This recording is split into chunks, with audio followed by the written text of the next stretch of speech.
વાત કરી લઈએ સોનાની, તો સોનામાં તેજી આગળ વધતા કોમેક્સ ઉપર ભાવ $3,680 સ્તરની ઉપર પહોંચ્યા છે. સ્થાનિક બજારની જો આપણે વાત કરીએ તો અહીંયા આગળ હવે 1,10,240ના સ્તરોની ઉપર કામકાજ થતું જોવા મળી રહ્યું છે. તેની સાથે જો કોમેક્સની આપણે જે રીતે વાત કરીએ 3,683ના લેવલ અને 2025માં હાલ સુધીમાં સોનામાં 40% સુધીની કિંમતો વધતી જોવા મળી ચૂકી છે. આ એક આપણે જે રીતે જોઈ રહ્યા છે કે ખૂબ જ મજબૂત રેલી આ વર્ષે આપણે અત્યાર સુધીમાં જોઈ લીધી છે અને હજી નવરાત્રિ, દિવાળી આ બધા તહેવાર બાકી છે અને એના પહેલાં સુધી જ આપણે 40%ની મજબૂતી સોનાએ બતાવી દીધી છે.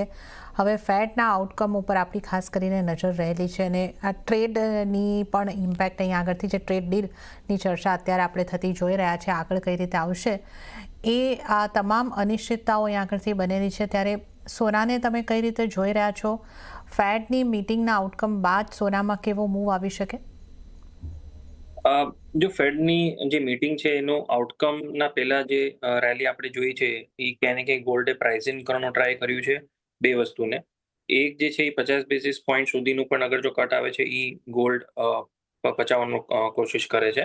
અહીંયાથી જે ચાલ આપણે જોઈ છે છેલ્લા એક સવા મહિનાના અંદર, એક મહિનાના અંદર જ ઇનફેક્ટ 10 થી 11% મૂવ આપણે જોઈ ચૂક્યા છે in the month of September itself.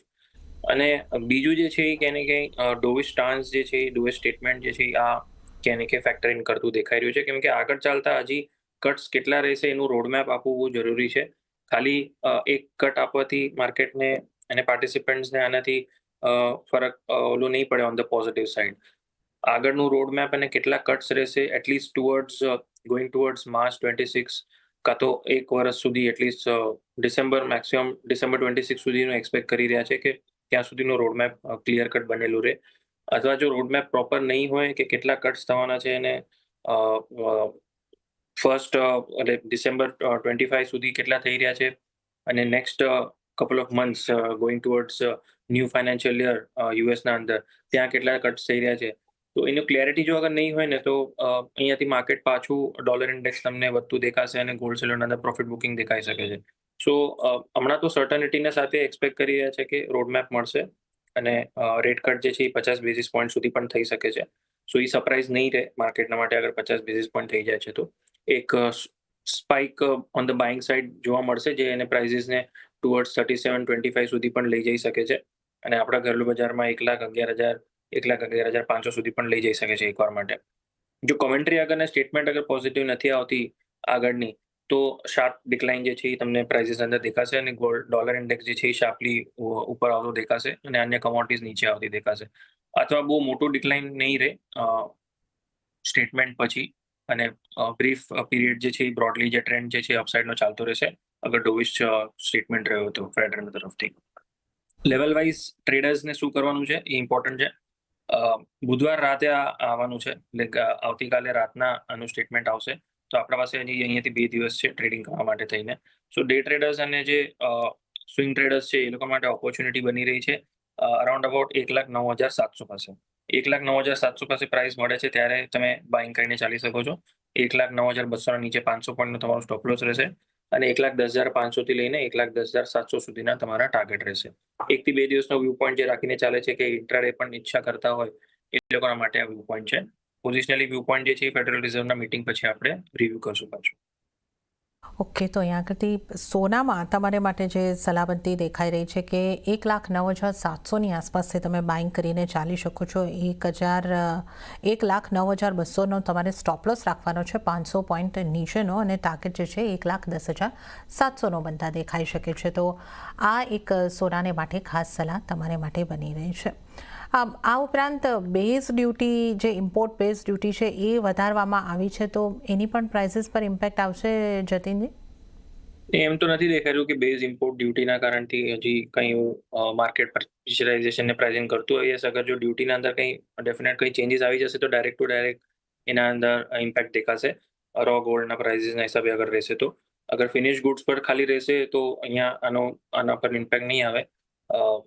Overall આખા બુલિયન્સ પર રહેશે તો ડેફિનેટલી આના અંદર ઇમ્પેક્ટ જોવા મળશે. જેટલું બી પર્સન્ટેજ હશે એટલું ડાયરેક્ટલી આના અંદર અસર જોવા મળી શકે છે.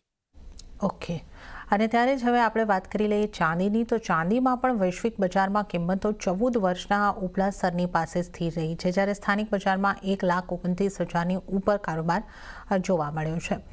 ચાંદીમાં પણ આપણે જે રીતે જોયું છે કે એક ખૂબ જ સરસ રેલી અહીંયા આગળથી જોવાઈ છે. આ વર્ષમાં આઉટ પરફોર્મન્સ દેખાયું છે. હવે ચાંદીમાં પણ આ જે ફેટની મિનિટ છે એના ડોવિસ રીતે કોમેન્ટ્રી આવે છે કે નહીં, આ બધાની કેવી રીતની અસર રહેશે કે ચાંદીની મજબૂતી અહીંયાથી કોઈપણ સંજોગોમાં આગળ વધતી જ દેખાઈ રહી છે? આપ કઈ રીતે જોઈ રહ્યા છો?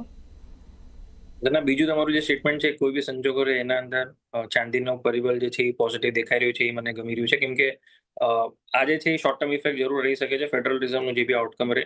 આ ચાંદીની જે છેલ્લી 10% જે હમણાં રેલી થઈ છે એ જરૂર આ ફેડરલ ના સ્ટેટમેન્ટના પાછળ થઈ છે કે એક્સપેક્ટેશન વધી ગયા છે હમણાં જોબ નંબર્સ વીક આવવાના પાછળ. બટ ઓવરઓલ આપણે તમે જોવા જાવ તો ખાલી ફેડરલ રિઝર્વના ઇન્ટરેસ્ટ રેટના પાછળ આ ચાંદીની રેલી નથી થઈ. ઓવરઓલ ડિમાન્ડ સ્ટ્રક્ચર જે છે એ વધતું દેખાઈ રહ્યું છે. એના કારણથી આ ચાંદીનું સ્ટ્રક્ચર જે છે ચેન્જીસ આવ્યા છે અને એના કારણથી બુલિશ સેન્ટિમેન્ટ હજી પણ આગળ ચાલતા રહેશે. બ્રોડલી ટ્રેન્ડ જે છે પોઝિટિવ સંકેતો દેખાઈ રહ્યા છે. નેવરધેલેસ આ એક મેજર ઇવેન્ટ છે જરૂર, કેમ કે ઓલમોસ્ટ 5-6 મહિના પછી જે છે ઇન્ટરેસ્ટ રેટ કટનું પાછું ટોપિક જે છે હોટ થયું છે, અથવા એક ફસાયેલું હતું એક રેન્જમાં એક દર પાસે. હું એક્સપેક્ટ કરું છું કે આ એક નીચેક રિએક્શન જરૂર પોઝિટિવ સાઇડનો રહી શકે છે. બટ જે લેવલ બાઇંગ માટે બની રહ્યા છે એ અરાઉન્ડ 125 ના રેન્જમાં બની રહ્યા છે. અહીંયા આગળ બાઇંગ કરવું થોડુંક રિસ્કી પણ થઈ જાય છે, કેમ કે 125 સુધી જો અહીંયાથી ફોલ બી આવી જાય છે 1,25,000 સુધી, તો પણ એક મોડેસ્ટ માઇનર પ્રોફિટ બુકિંગ કહેવાશે, કેમ કે ઓલરેડી 10-12% જે છે એ બઢત વધી ગઈ છે ચાંદીના પ્રાઇસીસના અંદર. સો જેને કંઈક સાઇઝેબલ અમાઉન્ટ ઇન્વેસ્ટ કરવું હોય કે પોઝિશનિંગ કરવી હોય આના અંદર, તો 1,25-1,26ના રેન્જમાં આવે ત્યારે જ કરવું જોઈએ. હોઈ શકે કે અહીંયાથી એક રેલી મિસ થઈ જાય તમારી ફેડરલ રિઝર્વ મિટિંગના ટાઈમ પર, અગર પ્રાઇસીસ 1,32 સુધી પણ આવી જાય. બટ ફ્રેશ બાઇંગ જે છે અહીંયા આગળ કરવું બહુ રિસ્કી થઈ જાય છે જેના પાસે ઓલરેડી પોઝિશન છે એમના માટે તો એ જ સલાહ છે મારી, જે છેલ્લા 1-2 વર્ષથી આપણે કહી જ રહ્યા છે આપણા દર્શકોને કે લોંગ પોઝિશન હોલ્ડ કરીને ચાલો. અહીંયાથી પોટેન્શિયલ હજી પણ સારું દેખાય છે ચાંદીનું.